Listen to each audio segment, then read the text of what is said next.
Anteriores por el doctor Homero Pedraza. Gracias. Bien. En las defensas, el doctor Gómez y Barranco. Muy buenas tardes, señorita magistrada, miembros del tribunal, representantes en esta sala. Mi nombre es Iván Gómez Torres, con los demás datos que ya obran en el incidente. Gracias. Doctor Barranza. Sí, buenas tardes con todos los presentes. Quien habla el abogado Ismael Barraza Barreda, identificado con registro del Colegio de Abogados de Lima 64985 y demás datos consignados en sesiones anteriores, por defensa de la señorita Suárez Tinoco. Bien.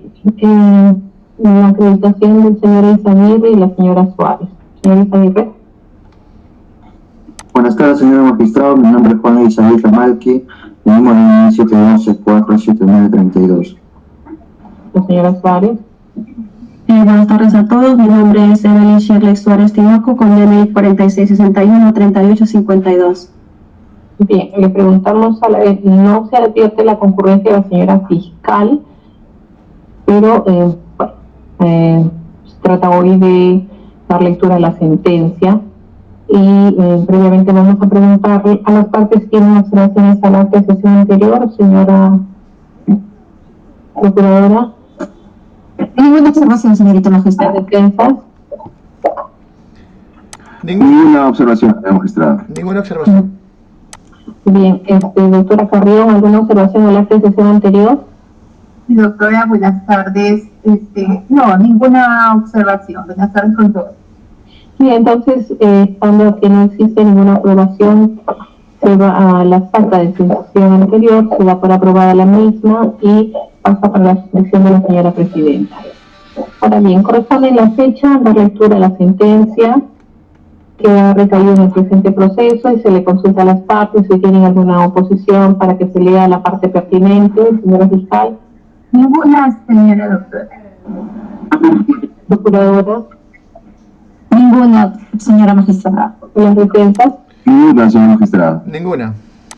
Bien, entonces vamos a proceder a dar lectura a la sentencia luego de haber deliberado el presente caso conjuntamente con los señores jueces superiores. Bien, doctora Silva, para que proceda a la lectura en partes pertinentes. Sí, doctora.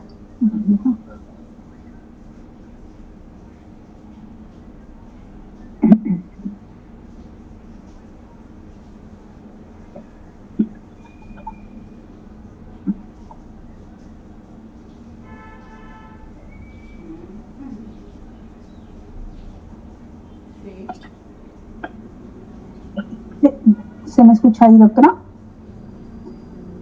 Sí, se escucha. Bien. Sí. Ya. El análisis de la sala y valoración judicial de la prueba. El Ministerio Público, al amparo del artículo 274 del Código de Procedimientos Penales, formuló retiro de la acusación por considerar la existencia de prueba nueva en el extremo de la encausada Evelyn Shirley Suárez Tinoco, contra quien recayera el cargo de ser la destinataria de la encomienda contaminada, por las siguientes razones. En lo más resaltante, 1. Se advierte primero que el único elemento que involucra a la procesada Suárez Tinoco es aparecer como destinataria.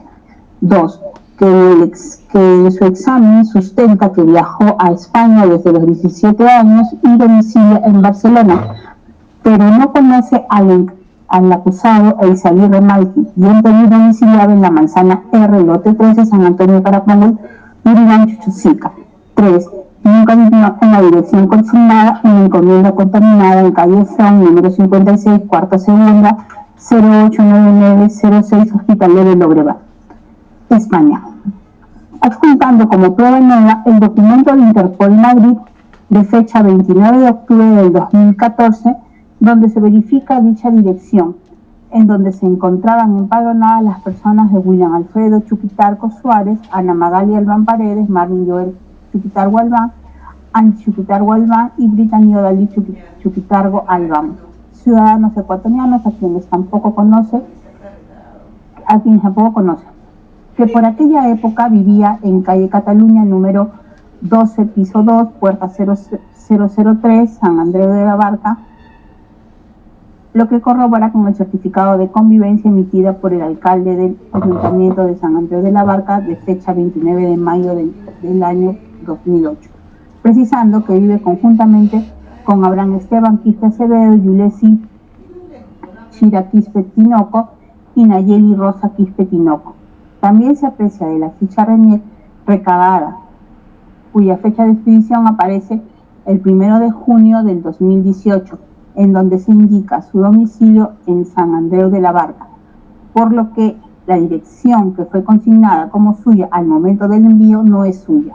4. Adjunta la denuncia ante la Policía de San Andrés de la Barca del 14 de febrero del 2013, donde consta el robo de su tarjetero conteniendo su documentación personal, hecho suscitado entre las 6:20 y 7 horas en el ferrocarril FGC Molet de los Valles, Valle Oriental del país de España. 5. Por otro lado, obra la declaración ante el plenario por parte del acusado Juan Eizaguirre Malqui, quien afirmó no conocer a la procesada Soris Tinoco, hecho que coincide con lo expresado por esa en juicio oral. Se sustenta el pedido en reiterada jurisprudencia constitucional, entre las cuales se encuentra la recaída en el expediente 2005-2016 PHCTC número 23 del 2003, que establece que es potestad exclusiva del fiscal incoar la acción penal y acusar, y que a las faltas de pruebas el proceso debe llegar a su fin, así como la posibilidad de no abrir proceso penal si el fiscal no ejerce la acción penal, contemplando la falta de acción del órgano jurisdiccional de oficio si no se activa el principio acusatorio, apreciándose actuaciones probatorias que dejan permitir establecer que la acusada no es la destinataria del envío contaminado, no resultando suficiente que se haya consignado como destinataria a la procesada de una dirección que no le corresponde, modificándose por ello la situación jurídica de la encausada anteriormente apreciada. Razones que resultan suficientes para amparar el retiro de la representante del Ministerio Público y concluir que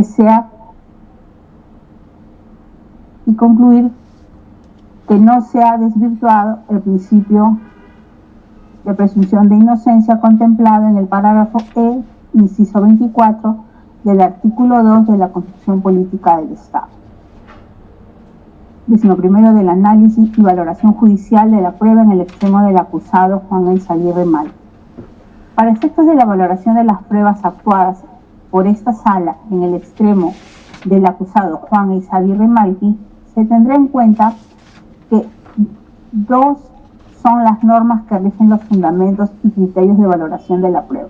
En primer lugar, el artículo 2, inciso 24, literal E de la Constitución Política del Estado, que consagra el principio de presunción de inocencia, y en segundo lugar, el artículo 283 del Código de Procedimientos Penales, que dispone que los hechos y las pruebas que acrediten los delitos serán apreciados por los jueces con criterio de conciencia.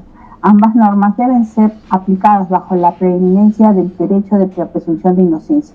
Si bien el juez o la sala... un ratito atrás se me cerró el archivo, perdón. Ya. Si bien el juez o la sala sentenciadora son soberanos en la apreciación de la prueba, esta no puede llevarse a cabo sin limitación alguna, sino que debe hacerse sobre la base de una actividad probatoria concreta. Nadie puede ser condenado sin pruebas y que éstas sean de cara. Jurídicamente correctas, las pruebas han de ser practicadas con todas y cada una de las garantías que les son propias y legalmente exigibles, y se ha de realizar con arreglo a las reglas de la lógica y las máximas de la experiencia determinadas desde los parámetros objetivos y de la sana crítica. En este contexto, la valoración de la prueba debe recaer sobre aquellas válidamente obtenidas durante el proceso con sujeción a la ley y a los derechos fundamentales. En el modelo procesal antiguo, aún vigente y que corresponde al presente proceso, son 2 las etapas en las que se recaban los medios de prueba: la investigación preliminar e instrucción. Durante el desarrollo de la primera etapa, la observancia de la garantía de la legalidad está supeditada a la presencia del representante del Ministerio Público. En la segunda etapa, el juez instructor es el garante de las actuaciones dirigidas a reunir la prueba de la realización del delito y de las circunstancias en que se ha perpetrado y de sus móviles, además de determinar la participación de los autores y cómplices.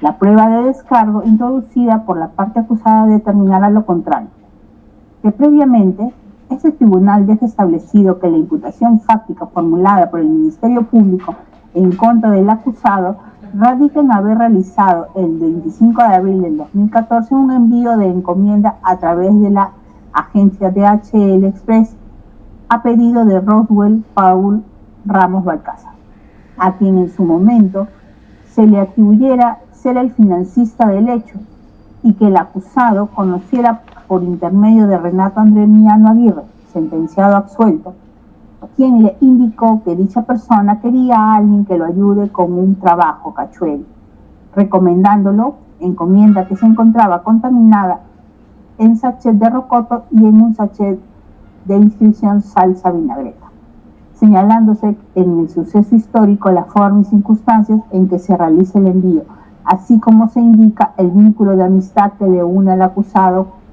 con Miano Aguirre y su familia, quien lo pusiera en contacto con Ramos Balcázar, con quien también le unía vínculos de amistad.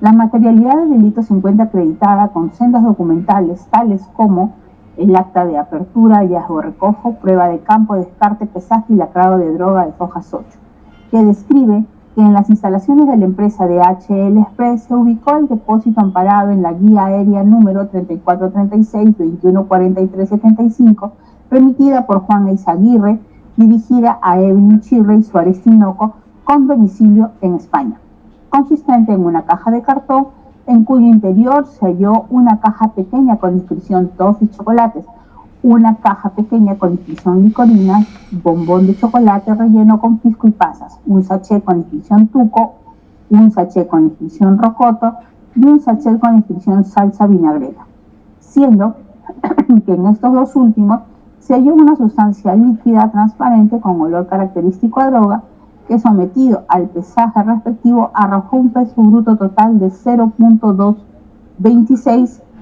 kilogramos. B. El resultado preliminar de análisis químico de Fojas 17, que estableció que la muestra descrita corresponde a clorhidrato de cocaína. Y C. El dictamen pericial de química número 3835/2014 de Fojas 637, según el cual la muestra obtenida en los sachets contaminados corresponde a 132 gramos de clorhidrato de cocaína. De la actividad probatoria es de advertirse que la materialidad del delito no es materia controversial, sino la participación del acusado a título de dolo, por lo que se debe determinar la responsabilidad penal o no del acusado, como postula el fiscal, en mérito del análisis de las pruebas directas e indirectas actuadas. En tal sentido, ante el plenario, ha prestado testimonial Renato Miano Aguirre, en condición de testigo impropio, sosteniendo que el acusado es su vecino y que le une un vínculo de amistad de hace muchos años, y fue quien le comunicó que la persona de Roswell Ramos Balcázar, con quien también le unía amistad y prestaba diversos servicios, le solicitó una persona para realizar algunos trabajos, y conocedor que el referido acusado no tenía un trabajo estable, le manifestó que se comunicaría con él, teniendo conocimiento que efectivamente Roswell se había puesto en contacto con el acusado. Por lo tanto, el testigo es quien habría puesto en contacto al acusado con Roswell Ramos Balcázar, con quien le une vínculos de amistad. Que a lo largo del proceso, el acusado Juan Eizaguirre Malqui, y ante el plenario, reconoció que realizó el envío contaminado, pero desconocía de su contenido, y precisó que lo hizo por encargo de una tercera persona conocida como Zurdo, a quien identifica como Roswell Ramos Balcázar, con quien se contactó por intermedio de su amigo Renato Miano Aguirre, ya absuelto, con quien le une una relación de amistad de muchos años, por ser su vecino, razón por la que accedió a realizar un trabajo para el referido Roswell en la creencia que realizaría algún oficio de los que él desempeñaba, pintado, limpieza, etc. En este contexto, el 25 de abril de 2014 recibe la llamada de dicha persona quien se constituyó en un vehículo cerca a su domicilio, circunstancias en las que le pide efectuar un envío de productos comestibles a través de una agencia de DHL, expresándole ante las interrogantes del encausado que no podía realizarlo porque tenía el DNI vencido y tampoco lo podía hacer Renato, su amigo y vecino, porque se encontraba ocupado. Que luego de pretender realizarlo a través de la agencia de envíos en la zona y obtener respuesta negativa porque observaron el peso, se dirigieron a la agencia de San Juan del Lurigancho, apreciando que se trata de productos sellados, tales como vinagreta, rocoto, no percibiendo olor de ninguna sustancia ilícita, como tampoco fue percibido por la empleada de la agencia, y luego de efectuado el envío y antes de retirarse del vehículo, el referido zurdo le dio la suma de 30 soles, versión que encuentra corroboración con el dicho del testigo Renato Miano, quien sostuvo una relación amical desde hace muchos años con el acusado, y que si bien es cierto que era la primera vez que conocía a Roswell, también es verdad que era amigo de su amigo quien lo recomendaba, lo que permite identificar una confianza transversal del acusado con el referido Roswell, que es la persona que le pide que efectúe el envío contaminado.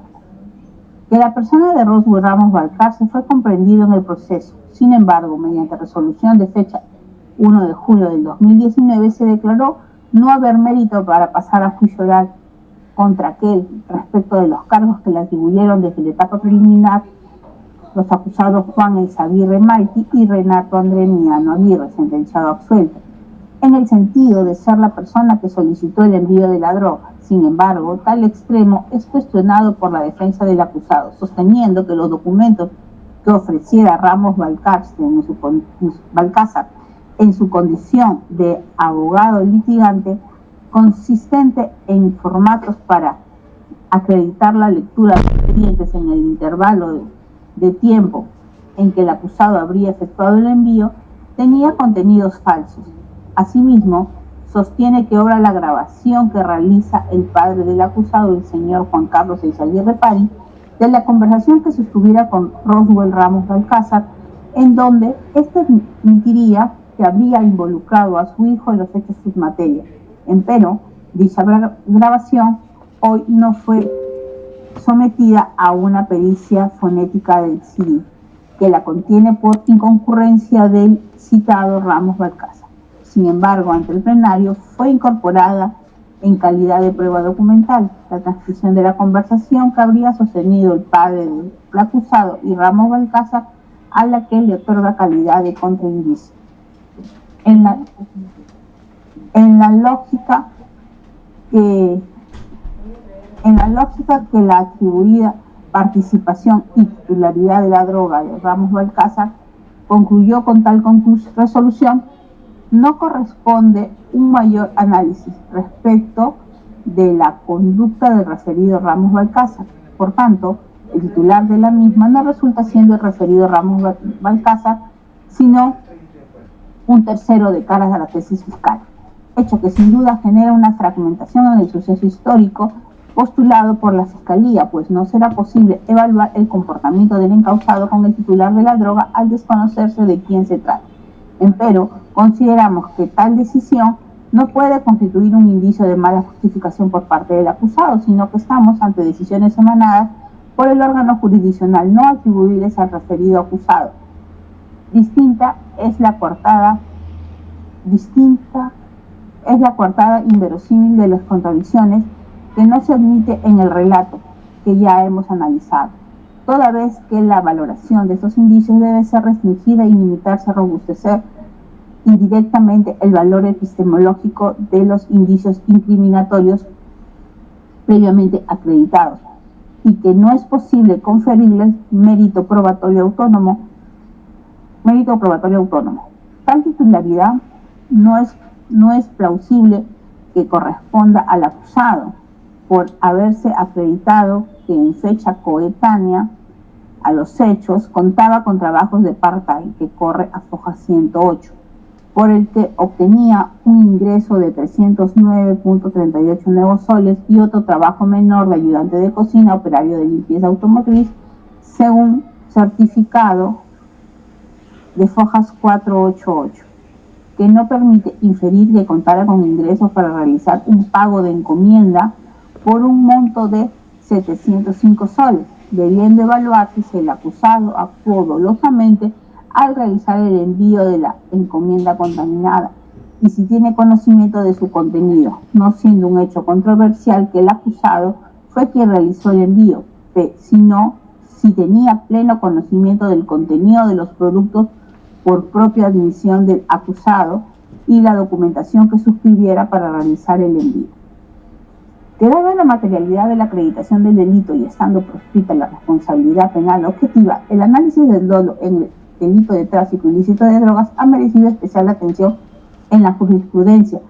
Así, la primera sala penal transitoria de la Corte Suprema de Justicia de la República, en el recurso de nulidad número 1692-2017 Lima Norte, ha dejado establecido que el conocimiento penalmente relevante es el que el sujeto activo debía tener o que se espera que tenga en el contexto social específico de su actuación.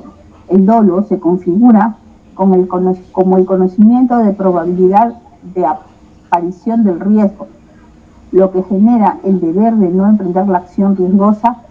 El poder indicativo de la prueba indiciaria se funda en la lógica humana apoyada en la experiencia y en los conocimientos técnicos y científicos.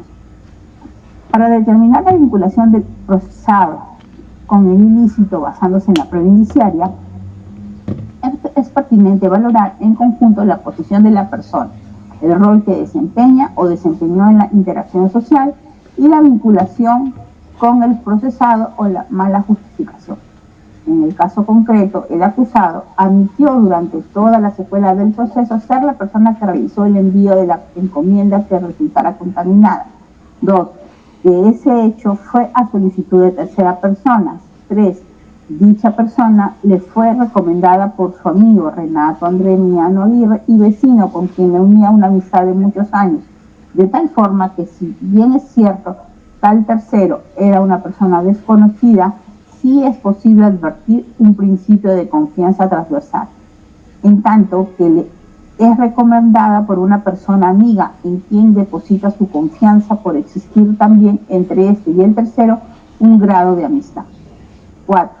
Desde el enfoque del rol que desempeñó el acusado en la interacción social, se trataba de una persona joven de 20 años a la fecha de los hechos, dedicada a realizar diversos oficios y que accedió al envío de la encomienda, que no le representó un peligro basado en la confianza y en la apariencia física del producto que accede a enviar.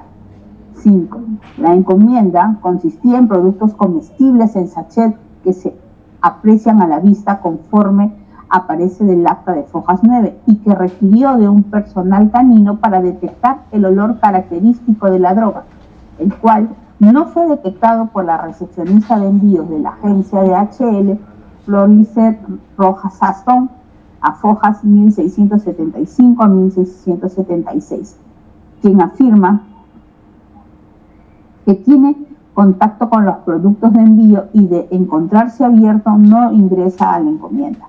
6. De otro lado, la propia versión, el acusado, antes de acceder al envío de su conducta, agotó las razones del por qué se le encargaba tal acto a él, recibiendo respuestas aceptables, un DNI vencido y la falta de tiempo de su amigo Renato André Miano Aguirre, porque tenía otras ocupaciones, versión que ha sostenido desde su primera manifestación policial con las garantías legales y que se mantiene de manera uniforme a lo largo del proceso.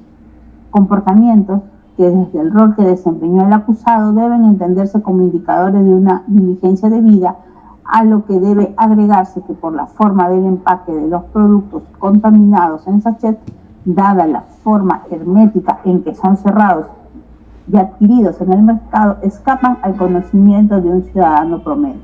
7. No registra realización de envíos postales o encomiendas al exterior del país Tampoco ha recepcionado del exterior del país sobres o encomiendas de Olva Courier, hojas 47, así como no ha realizado operaciones de recepción y o envíos de remesa de dinero desde el Perú, hoja 51, como tampoco existe registro de llamadas que lo vinculen con el hecho incriminado, según menos aún obra sindicación de terceros, ni registro antecedentes que denoten un indicio de sospecha y de participación dolosa, indicadores estos que no informan de un comportamiento doloso. En consecuencia, analizando integralmente todo lo actuado en mérito al análisis de dichos indicadores, la Sala no ha arribado a la certeza de la participación dolosa del acusado, más allá de toda duda razonable, al no existir corroboración con medios de prueba debidamente acreditados y fortalecidos en el desarrollo del proceso, concatenados con las manifestaciones de las partes intervinientes en el proceso. En tal sentido, no es posible desvirtuar el principio constitucional de la presunción de inocencia del acusado, prescrito en el artículo 2, numeral 24, literal E de la Constitución Política del Estado, concordante con el artículo 8.2 de la Convención Americana sobre Derechos Humanos y artículo 233 de la Corte Interamericana de Derechos Humanos, caso J versus Perú, y el artículo 14, numeral 2 del Pacto Internacional de Derechos Civiles y Políticos. En consecuencia, lo que corresponde es ser absuelto de los cargos formulados por el Ministerio Público de conformidad con lo prescrito en los artículos 284 del Código de Procedimientos Penales. Decisión. Por esos fundamentos, analizando los hechos y las pruebas con el criterio de conciencia que la ley le faculta, y siendo la aplicación del artículo 284 del Código de Procedimientos Penales, los magistrados de la Cuarta Sala Penal de Apelaciones de la Corte Superior de Justicia del Callao, en adición funciones como Sala Penal Liquidadora, resuelven aprobar el retiro de la acusación fiscal contra Evelyn Shirley Suárez Tinoco por delito contra la salud pública, tráfico ilícito de drogas en agravio del Estado, previsto en el primer párrafo del artículo 296 del Código Penal, ordenándose el archivo definitivo en este extremo y se anulen las órdenes de captura recaídas en su contra, con conocimiento de cooperación judicial internacional para los fines pertinentes. Absolver de la acusación fiscal a Juan Eizaguirre Malqui por delito contra la salud pública, tráfico ilícito de drogas en agravio del Estado, previsto en el primer párrafo del artículo 296 del Código Penal. Ordenaron que una vez consentida y o ejecutoriada la sentencia, se anulen los antecedentes que se hubieran generado contra Juan Eizaguirre Malqui por la presente causa, así como se remitan los autos al juez de la causa oficiándose con tal fin. Regístrese y notifiques. Firman los magistrados Benavides Vargas, Pérez Castillo, Mucha Palomera. Es todo. Bien. Ok, bien. Se concluye entonces con la lectura de sentencia. Se preguntan las partes. ¿Cuál es la posición de Fiscalía?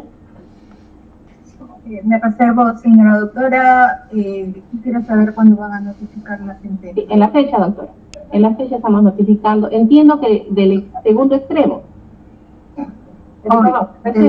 De la absolución. Ya. Conforme con el retiro, Ya. no conforme con la absolución. Ya. Entiendo que se reserva. Bien. Entonces, la defensa, la Procuraduría. Interpongo recurso de nulidad en cuanto al extremo de la absolución, señora magistrada. Ya. La defensa. Primero la defensa de la señora Suárez, del doctor Barraza. Señora magistrada, de acuerdo con el retiro de la acusación. Bien. Ya. La señora Suárez entiendo también que está conforme. Bien. Sí, estoy conforme. Bien. El doctor Gómez. Conforme, doctora. Eizaguirre Malqui. Está con el micrófono apagado. Conforme. Bien. Bien, entonces vamos a dar por concluida la presente audiencia. En el día se les estará notificando. Camila. Bien, hasta luego con todos. Hasta luego. Buenas tardes. Concluido.